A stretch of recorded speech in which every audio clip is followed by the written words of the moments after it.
Hello, I'm Jashikins, and welcome to another little vlog review. This time of the Hannibal episode Digestivo. I feel like that's like a Harry Potter spell. And before you comment, yes, I know what it means. That still fucking sounds like a Harry Potter spell. Anyways, I wanted to start this out by saying I love some of the notes I give myself. Gay penis eating scene.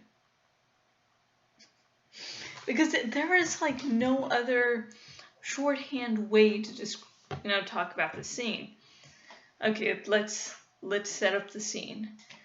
Mason is at the table with Will and Hannibal. Both are tied up. And he goes on about this cannibal who cooked people's penises. Peni. And then he's like, well, when I eat Hannibal's penis, I'm going to actually have Will's face on. Like, he was just going to take Will's face off and then, chop, Hannibal's penis off and cook it better than the cannibal in the story he was talking about. And it's just like, there's gay subtext, and then there's this scene. And it's like, you can come in and say to me, oh, it's just about cannibalism. There's no way you could do a sexual reading on this scene. It's just like, you are aware that the penis is a sexual organ. Talking about the sexual organ, when you could talk about some cannibal with a foot fetish that ate feet or whatever, it's just like, there's gay. There's some gay subtext there. And I admit this, I don't know exactly what the gay subtext is, but there has to be some gay subtext because they're talking about eating penises with another man's face on.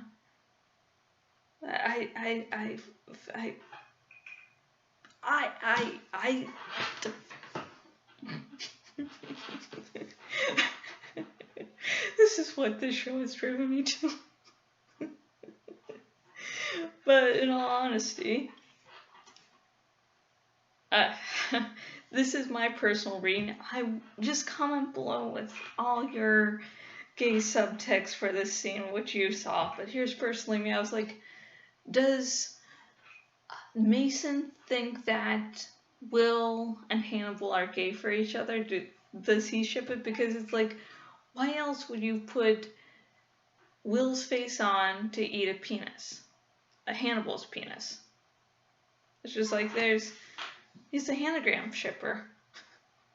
That's the sanest thing I can come up with, because if I try to delve into this scene even more, I will be becoming a laughing mass of hysteria on the floor. I know I can stare into the abyss. Let's go and stare right back. I'm going to go fucking insane. But just go on down there with your own theories.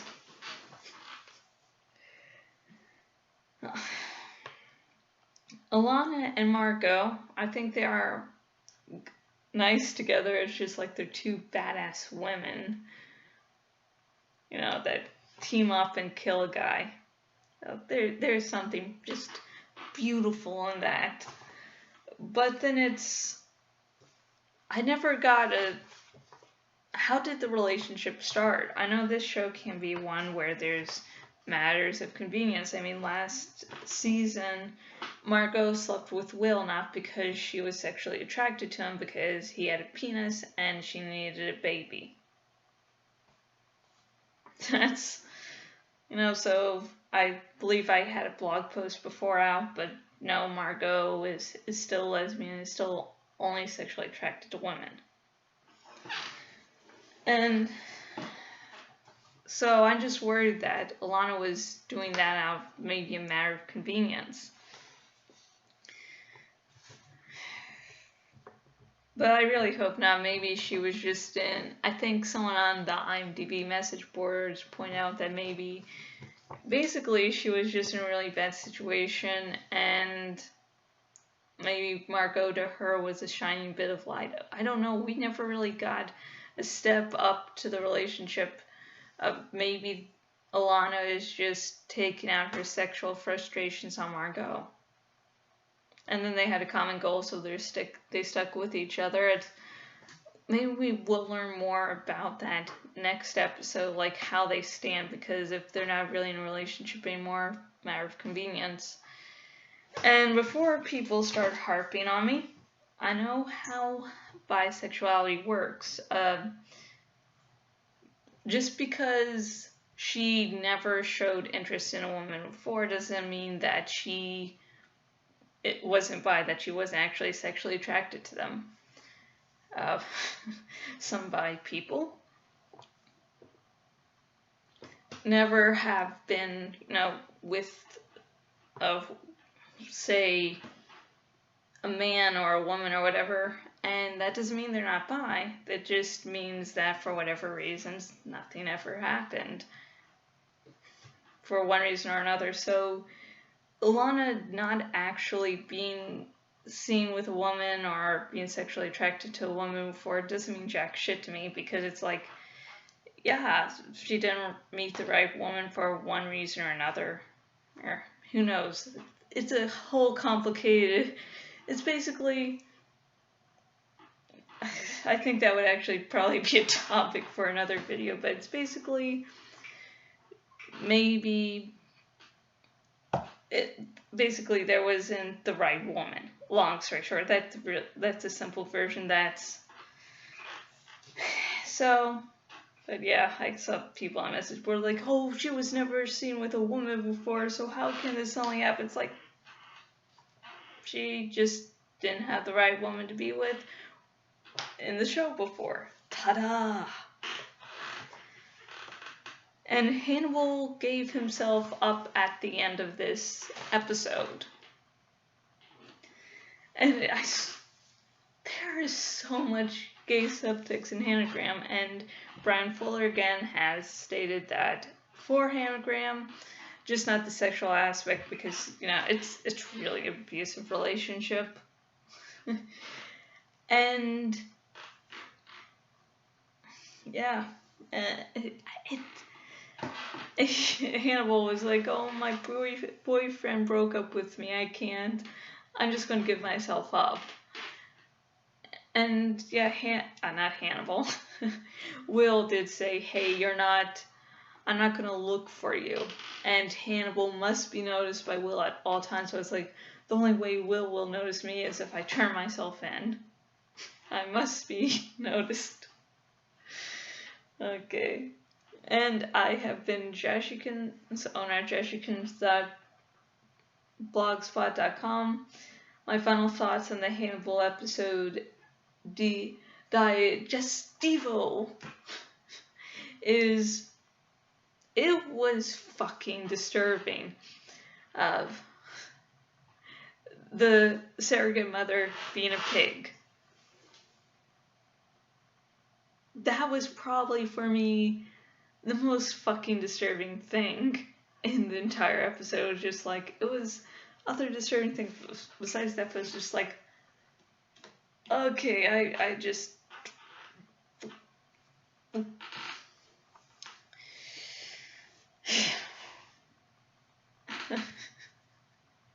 I'm sorry, I have not. It'll probably take me a few days to get over that goddamn surrogate mother pig. And yeah, I was like, my fiance, Rev Resner, who doesn't watch this show, I was like describing that penis scene and then the surrogate pig. I just can't. And if you want to ask me or comment about anything about the Hannibal episode Digestivo, please comment below. I'd love to talk with you. As long as you're nice, polite, and aren't telling me to kill myself, because then it's just like, this is a waste this is a pathetic troll. I mean, you're not giving me the time of day. It's just like, it's just one of those copy and paste letters.